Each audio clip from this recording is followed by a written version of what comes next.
بسم اللہ الرحمن الرحیم۔ حدیث نمبر 96۔ ان اللہ طیب لا يقبل الا طیبا۔ بے شک اللہ پاک ہے اور وہ پاک چیز ہی کو قبول فرماتا ہے۔ Verily, Allah is pure and accepts only pure things۔ حدیث نمبر 97۔ الصدقۃ تطفئ الخطیئہ۔ صدقہ اور خیرات گناہ مٹا دیتے ہیں۔ Spending in charity wipes away sin۔ حدیث نمبر 98۔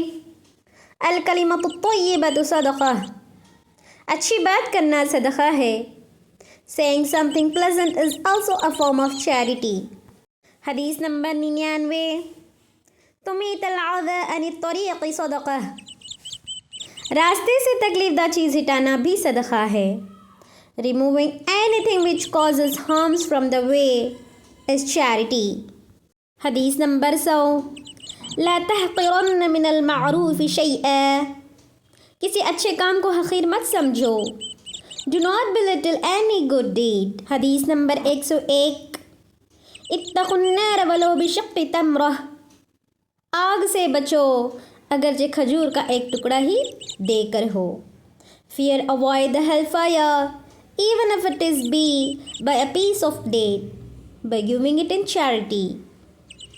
حدیث نمبر 102۔ ما نقصت صدقۃ من مال۔ صدقہ کبھی مال کو کم نہیں کرتا۔ Charity does not bring about decrease in wealth۔ حدیث نمبر 103۔ الید العلیٰ خیر من الید السفلیٰ۔ دینے والا ہاتھ مانگنے والے ہاتھ سے بہتر ہے۔ The upper hand, the one that gives, is better than the lower hand, that is, the one that asks۔ حدیث نمبر 104۔ انا وکافل الیتیم فی الجنت ہکذا۔ میں اور یتیم کی کفالت کرنے والا جنت میں اس طرح ہوں گے۔ اور آپ صلی اللہ علیہ وسلم نے شہادت اور درمیان والی انگلی کے درمیان کشادگی فرمائی۔ I and the one who looks after and often will be like this in paradise۔ That is, Allah's Messenger sallallahu alaihi wasallam raised his forefinger and middle finger۔ حدیث نمبر 105۔ کل معروف صدقہ۔ ہر نیکی صدقہ ہے۔ Every good deed is a charity۔ حدیث number 106۔ من یستغنی یغنیہ اللہ۔ جو بے نیازی چاہے اللہ اس کو بے نیاز کر دیتا ہے۔ Whoever desires to be self-sufficient Allah will make him so۔ حدیث نمبر 107۔ کفی بالمرء اثما ان یضیع من یقوت۔ آدمی کے گنہگار ہونے کے لیے ہی کافی ہے کہ وہ جن کی روزی کا ذمہ دار ہے ان کے حقوق کو ضائع کر دے۔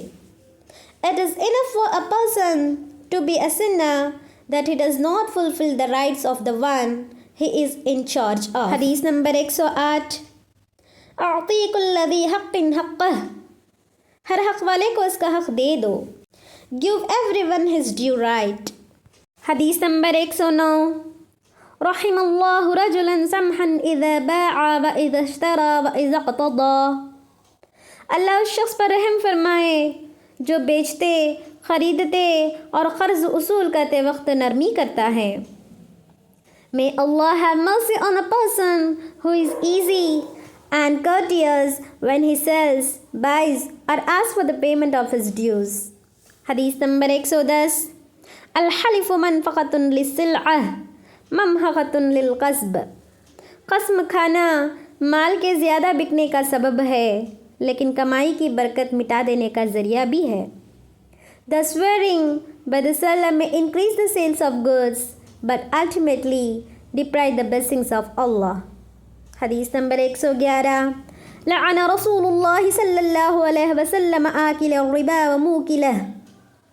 رسول صلی اللہ علیہ وسلم نے سود کھانے والے اور کھلانے والے پر لعنت بھیجی ہے۔ The messenger of Allah صلی اللہ علیہ وسلم cursed the one who takes and gives interest۔ حدیث number 112۔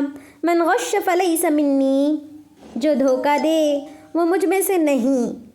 Whoever deceives is not from me.